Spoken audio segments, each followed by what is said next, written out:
दो तरीके इसके बताए थे, एक ए मान के तरीका बताया था और एक मैंने डायरेक्ट निकालने का तरीका बताया था कि हम लोग ऐसे क्वेश्चन को डायरेक्ट कैसे सॉल्व करते हैं। तो आज हम ए नहीं मानेंगे मेरे प्यारे दोस्त, आज हम लोग जो है वो डायरेक्ट क्वेश्चन को सॉल्व करने की कोशिश करेंगे। ठीक है, देखिए, एक चुनाव में सूची में सभी मतदाताओं के 46% द्वारा विजेता का समर्थन किया गया था, यानी जो जीतने वाला कैंडिडेट था उसे 46% वोट मिले थे टोटल के। ठीक है, उसे अपने एकमात्र प्रतिद्वंदी से 410 वोट अधिक मिले, यानी वो 410 वोटों से चुनाव जीत गया।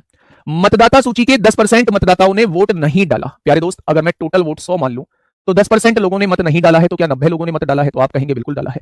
ये जो 60 लोगों ने मतपत्र को खाली छोड़ दिया, यानी वोट बिना डाले छोड़ दिया, उनको हम लोग बाद में देखेंगे। इन्हें थोड़ी देर के लिए ऐसे ट्रीट करिए कि ये अवैध वोटों की संख्या हमें दी हुई है। ठीक है, अगर मैं आप लोगों से कहूं कि डायरेक्ट करने का फंडा मैंने आपको बताया था कि यही हार जीत का फैसला कर लो।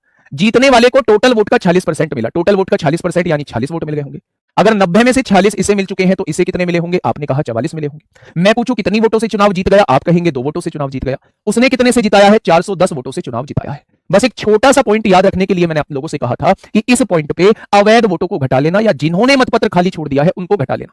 तो 60 लोगों ने मतपत्र को खाली छोड़ दिया है, तो प्यारे दोस्त इसमें से 60 घटा दीजिए, तो आप कहेंगे 410 में से 60 जाएगा तो 350 बचने वाला है। अगर 2 की वैल्यू 350 है तो 1 की वैल्यू 175 हो जाएगी मेरे प्यारे दोस्त, होगी। अगर 1 की वैल्यू 75 है तो सूची में कितने मतदाता थे, यानी वो 100 पार्ट की वैल्यू आपसे पूछना चाह रहा है। अगर 1 बराबर 175 तो 100 बराबर कितना हो जाएगा? तो आप लोगों का जवाब हो जाएगा सूची में जो टोटल वोटों की संख्या थी